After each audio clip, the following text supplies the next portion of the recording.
Hello welcome to the IAS academy. आज है तारीख 3 नवंबर और शुरू करते हैं प्लेस स्पेसिफिक करंट अफेयर का न्यूज डिस्कशन। हमारी पहली न्यूज है एनआरआई के वोटिंग राइट्स को लेकर। दरअसल क्या हुआ कि 2013 में एक पीआई लगी थी सुप्रीम कोर्ट में। उसमें यह मांग की गई थी कि जितने भी हमारे जो प्रवासी मजदूर हैं, जो हमारे एनआरआई से जो देश के बाहर रहते हैं, उन्हें भी वोटिंग का राइट होना चाहिए। क्योंकि क्या होता है कि वो दूर रहते हैं तो वो यहाँ पर आके वोटिंग के समय में शायद वोट करना उनके लिए फिजिबल ना होता हो। ठीक है, तो वो अपने वोटिंग राइट्स की डिमांड कर रहे थे उस पीआई के थ्रू में।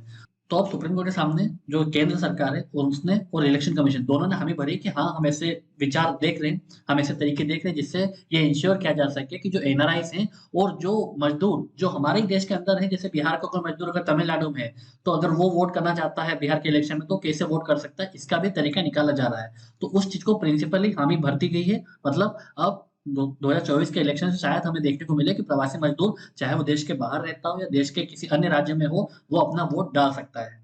सो अभी ये क्लियर नहीं कि किस के थ्रू होगा, कि ऑनलाइन वोटिंग होगी या फिर आपका प्रॉक्सी वोटिंग होगी, किस वे के तहत ये इंश्योर किया जाएगा। पर हाँ, इसके जो इंटीग्रिटी होगी इस पूरे पूरे प्रोसेस की, उसको इंश्योर किया जाएगा। इंटीग्रिटी मतलब ट्रांसपेरेंसी मेंटेन रहेगी और सीक्रेसी मेंटेन रहेगी। क्योंकि हर वोटर्स को ये अधिकार होता है कि वो अपना वोट सीक्रेट रख सके। उसको अपने आप को बताना नहीं पड़ता कि उसने किसको वोट दिया है, कोई ये जान नहीं सकता कि उसने किसको वोट दिया, ताकि उसका हेरासमेंट ना हो। इसको लेके गवर्नमेंट ने एक पहले बिल भी पेश किया था, representation of people amendment bill, जिसमें ये बताया गया था कि जो ओवरसीज इंडियंस हैं वो प्रॉक्सी के तहत वोट डाल सकते हैं। पर अभी जो केंद्र सरकार ने हाँ भरी है, वो किसके तहत भरी है अभी ये क्लियर नहीं है कि ये ऑनलाइन वोटिंग कराई जाएगी या फिर आपका प्रॉक्सी वोट होगा। प्रॉक्सी वोट में क्या होता है कि आप देश के बाहर रहते हो, पर आप अपने देश के किसी जो भी आपकी जान पहचान वाला है, आप उनको बोल सकते हो कि हमारी तरफ से आप वोट डाल दीजिए। पर इसको लेके कई इश्यूज थे कि सामने वाला व्यक्ति, क्या पता आपने कुछ और बोला, उसने कुछ और वोट दे दिया हो। ठीक है, तो इससे जो पूरी वोटिंग प्रोसेस की इंटीग्रिटी है वो हार्म हो जाती है। इसलिए शायद अभी क्लियर नहीं कि किसके तहत ये वोटिंग इंश्योर की जाएगी। इसका इम्पैक्ट क्या होगा? एक तो इतने सारे जो लार्ज नंबर में जो हमारे केरला के, तमिलनाडु के और नदर पार्ट के, जो खासकर बिहार के जो लोग बाहर रहते हैं, उनको वो एक डिसाइसिव फोर्स में आ जाएंगे। मतलब उनका भी अब एक मेजर इम्पैक्ट होगा इलेक्शन प्रोसेस में, क्योंकि बहुत सारी संख्या में है। और अगर वो वोट डालते हैं तो जो रीजनल पार्टीज होंगी, जो नेशनल पार्टीज होंगी, उनको अब उनके लिए भी सोचना पड़ेगा कि क्या आपको क्या परेशानी आ रही है। ठीक है, आप अगर मान लो कहीं फंस गए हो तो फिर और ज्यादा स्विफ्ट एक्शन ले सको, क्योंकि अब आप वोट बैंक का पार्ट बन गए हो।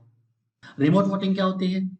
रिमोट वोटिंग वो होती है जब आप वोट डालते हो, बट आप जैसे बिहार के हो तो आपको वोट कहाँ डालना चाहिए? बिहार में। पर आप अगर वोट डाल रहे हो तो आप कहाँ से डालोगे? शायद आप यूएई में रहते हो या मिडिल ईस्ट के किसी कंट्री में रहते हो, या फिर आप केरला में हो फिलहाल, वहां से आप अगर वोट डालते हो तो इसको रिमोट वोटिंग बोलते हैं। ये या बाय पोस्ट हो सकती है या फिर प्रॉक्सी के थ्रू हो सकती है। चीफ इलेक्शन कमीशन ने बताया कि 2024 के लोकसभा इलेक्शन से पहले ये रिमोट वोटिंग का तरीका निकाल लिया जाएगा। इसको कौन डेवलप कर रहा है? आईआईटी मद्रास। और ये सब ब्लॉकचेन टेक्नोलॉजी के यूज करके करी जाएगी। अब चलते हैं आगे। अगली न्यूज हमारी one nation one ITR form को लेकर है। दरअसल क्या हो रहा है कि अभी आपको कितने आईटीआर फॉर्म भरने होते हैं? अभी आपके पास 7 आईटीआर फॉर्म होते हैं। जो इंडिविजुअल का अलग होता है, कोई अगर फ्रीलांस जॉब करता है वो अलग होता है, जो सैलरीड एम्प्लॉय होता है वो अलग आईटीआर फॉर्म भरता है, जो बिजनेस रन करता है वो अलग आईटीआर फॉर्म करता है। तो ये बहुत हेफाजत तरीके का एक आईटीआर सिस्टम था। तो अब इसको दूर करने के लिए क्या है कि CBDT, central board of direct tax ने एक single income tax return form निकाला है। वो सभी टैक्स पेयर को भरना रहेगा, वो एक ही फॉर्म होगा। तो एक कॉमन आईटीआर फॉर्म होगा। ठीक है, उसमें सेपरेट हेड होगा कि कोई अगर आप इनकम डिस्क्लोज करते हो किसी वर्चुअल डिजिटल एसेट से, ठीक है, तो आपकी जहां जहां इनकम हो रही होगी तो उसके लिए सेपरेट हेड्स बने होंगे। इसका बेनिफिट क्या है? एक तो ये इंटरनेशनल बेस्ट प्रैक्टिस के अकॉर्डिंग होगा। हर देश में एक ही आईटीआर फॉर्म होता है, हमारे देश में 7 7 आईटीआर फॉर्म होते हैं। तो वो फिजिबल भी नहीं होता है, इफेक्टिव भी नहीं होता है।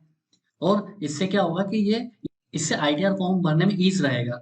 तो ये जो इंडिविजुअल हैं, जो अब टेक्निकल फील्ड से नहीं है, जो सीए नहीं है, वो सिंपल तरीके से अपना एक फॉर्म भर सकते हैं। जो non business type tax payer होते हैं उनके लिए इजी हो जाएगा ये प्रोसेस। तो ये ईज ऑफ लिविंग का एक हिस्सा है, गवर्नमेंट ने इसको और इजी कर दिया है। तो ये टैक्स रिफॉर्म का एक हिस्सा हम मान सकते हैं। अब चलते हैं आगे। अगली न्यूज हमारी कोरोनल होल्स को लेकर है। दरअसल हुआ क्या कि नासा का जो ऑब्जर्वेटरी है, सोलर डायनेमिक ऑब्जर्वेटरी, एसडीओ, इसने एक इमेज रिलीज करी। ये इमेज सन की थी और ये स्माइलिंग इमेज आपको नजर आ रही होगी। सो ये जो सन की स्माइलिंग इमेज है, इसके पीछे का रीजन क्या है? इसके पीछे का रीजन ये है कि जो डार्क कोरोनल होल्स हैं, इस वजह से ये स्माइलिंग इसका कैरेक्टर नजर आ रहा है। तो इसे डार्क कोरोनल होल्स बोलते हैं। अभी डार्क कोरोनल होल्स क्या है? ये एक रिलेटिवली कूल और लेस डेंस प्लाज्मा का हिस्सा है। मतलब जो कोरोनल होल्स है वो सन के सोलर कोरोना के रीजन में पाया जाता है। कोरोना वो हिस्सा होता है सन का जहाँ पे जो सन का मैग्नेटिक फील्ड है वो इंटरप्लेनेटरी स्पेस तक पहुंच पाता है। ये इसका आउटर मोस्ट लेयर होता है, ठीक है। और ये कहाँ तक एक्सटेंड होता है, millions of kilometre into interplanetary space. इसमें आपको सन का स्ट्रॉन्ग मैग्नेटिक फील्ड प्रेजेंस दिखेगा। और इसमें जो सन का जो टेम्परेचर होगा वो 2 मिलियन डिग्री सेंटीग्रेड से 5000 डिग्री सेंटीग्रेड तक हो सकता है।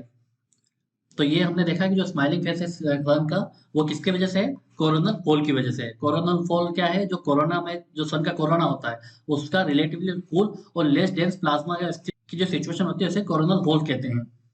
ये इसके आउटर मोस्ट लेयर होती है कोरोना।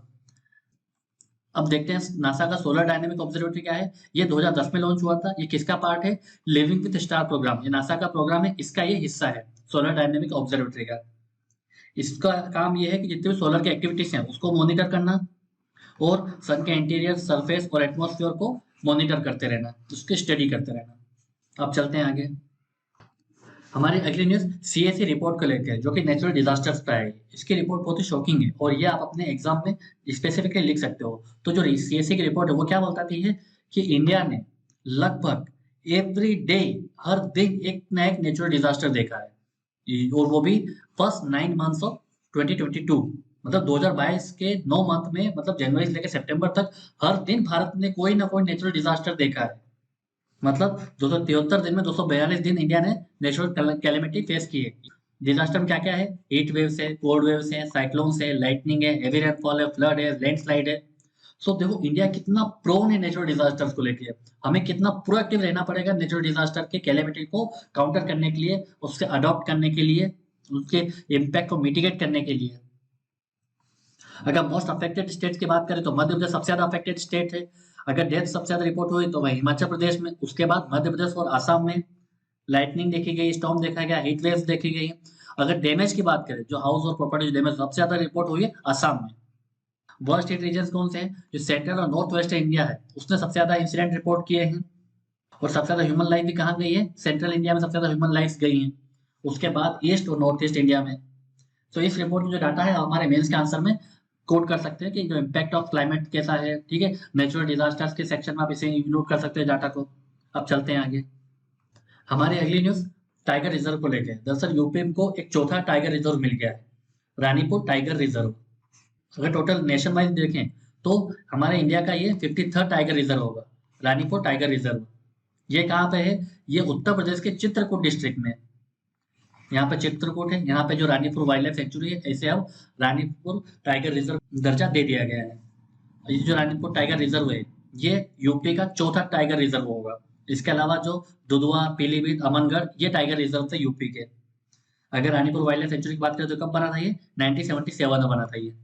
तो ये छोटी सी न्यूज है, हमें टाइगर रिजर्व का पता होना चाहिए कि एक नया टाइगर रिजर्व बना है जो कि यूपी के रानीपुर को मिला है, और ये देश का 53 टाइगर रिजर्व है। अब चलते हैं आगे। हमारी अगली न्यूज मुडुमलाई टाइगर रिजर्व को लेकर है। दरअसल हुआ क्या कि जो पूरा टाइगर रिजर्व का जो इलाका है वहां पर एक सेना स्पेक्टेबलिस नाम का एक्सोटिक स्पीसीज देखा गया। ये एक ट्री है, ठीक है, पर ये एक्सोटिक ट्री है। मतलब ये मुडुमलाई, ये जो आप यहाँ पे नीलगिरी जो हिल डिस्ट्रिक्ट है, जो यहाँ पे ये मुडुमलाई टाइगर रिजर्व पाया जाता है, नीलगिरी हिल डिस्ट्रिक्ट। तो यहाँ का ये एंडेमिक स्पीसीज नहीं है, मतलब ये यहाँ का लोकल नहीं है, नेटिव नहीं है। ये कहाँ से लाया गया है, ये साउथ और सेंट्रल अमेरिका का ट्री है, जो कि यहाँ पे एज ए ऑर्नामेंट लाया गया था ताकि इसको ऑर्नामेंट में यूज किया जा सके, ठीक है। पर अब हो क्या रहा है कि इसकी जो संख्या है वो लगातार बढ़ती जा रही है। अब इसने कितना एरिया कैप्चर कर लिया है, 800 से 1200 हेक्टेयर का इलाका जो है बफर जोन का, जो मुडुमलाई टाइगर रिजर्व का है, वो बढ़ते जा रही है। और इससे नुकसान क्या होता है कि एक तो इंडिजिनस नहीं है, ठीक है, तो ये क्या करते हैं, इकोनॉमिक और इन्वायरमेंटल हार्म पहुंचाते हैं। इसीलिए इन्वेसिव स्पीशीज से हमेशा हमें बचाव करना चाहिए, हमारे किसी भी इन्वायरमेंटली सिग्निफिकेंट प्लेस का। अगर हम मुडुमलाई टाइगर रिजर्व की बात करें तो ये नीलगिरी डिस्ट्रिक्ट में आता है और ये ट्राई जंक्शन में है, कर्नाटका, केरला, तमिलनाडु के। और ये नीलगिरी बायोस्फीयर रिजर्व का पार्ट है। और ये किसके सराउंडेड है, ये Wayanad wild life sanctuary Kerala के सराउंडेड, और कर्नाटका का बांदीपुर नेशनल पार्क इसके नॉर्थ में पड़ता है, और Mukurthi national park silent valley south इसके बॉर्डर को टच करता है। और ऐसे ही और करंट अफेयर की वीडियोस के लिए आप हमारे चैनल को सब्सक्राइब कर सकते हो। आज के वीडियो सिर्फ इतना ही है। Thank you very much.